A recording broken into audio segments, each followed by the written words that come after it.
De retour à Kinshasa, parlons à présent du vernissage du livre intitulé « Notions essentielles applicables en finances publiques » de l'inspecteur de finances Justin Kabongo Toussala, publié aux éditions Luc Gillon. Ce livre a été baptisé par l'inspecteur général chef des services adjoints Batou Benga le week-end dernier en présence des autorités politico-administratives dans la salle Père Boka du CEPAS. Jordan Kabengele, c'est un reportage.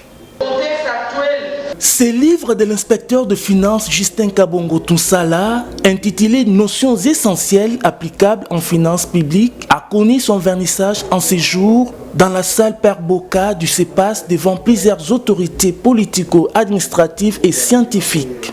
Dans la phase de la présentation de l'ouvrage, le professeur Mathias Bouaboua Kayembe a indiqué à l'assistance que cet ouvrage revêt un double intérêt scientifique car aborde les sources essentielles du droit financier et l'intérêt pratique qui martèle le parcours d'un homme qui a connu plus de 40 ans de carrière qui consiste à s'émouvoir dans différentes administrations publiques. Après cette présentation, l'heure était à la cérémonie du vernissage du livre de l'inspecteur de finances. Que par ce baptême, cet ouvrage de l'inspecteur général des finances Kabongo Toussala puisse effectivement accomplir le rôle pour lequel il a été rédigé.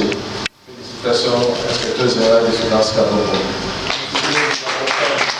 Au cours de cette cérémonie, des questions ont été posées à l'auteur par les participants en vue de réduire leurs incertitudes en matière de finances publiques. Motif de satisfaction du conseiller du chef de l'État en matière économique, Marcelin Bilomba. Nous venons d'assister au vernissage d'un livre, Notions essentielles applicables en finances publiques. C'est une très bonne chose, c'est une façon de vulgariser la notion de finances publiques pour que tout le monde sache, quand on parle de finances publiques, finances de l'État. Je donne une illustration.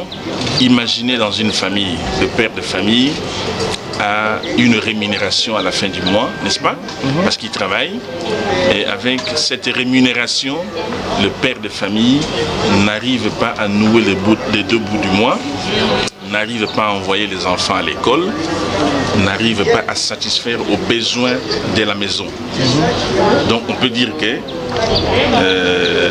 le salaire est peut-être minime, mais on peut aussi dire que le salaire n'est pas minime, mais le père de famille n'a pas su gérer son salaire pour envoyer les enfants à l'école, pour nourrir les enfants, pour, je dirais, répondre aux besoins de la famille pendant le mois. N'est-ce pas? C'est la même manière au niveau de la nation.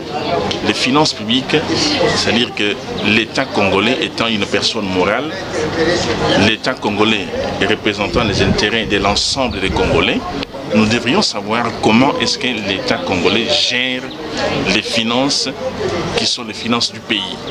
On a droit à savoir. On a droit à demander, à réclamer pourquoi la gratuité de l'enseignement avant ce n'était pas possible, aujourd'hui ça devient possible, ça coûte combien? On a droit à savoir pourquoi les enseignants, il y en a qui sont non payés alors qu'ils enseignent. On a droit à savoir pourquoi les médecins ils prestent, mais les termes qu'on utilise souvent, les NU, c'est-à-dire que non NI, c'est-à-dire non identifié, il n'a pas de salaire. Tout ça, ça fait partie des notions de finances publiques. Il faut noter que la parution de ces livres vise la simplification des suivis des finances publiques à la portée de la population.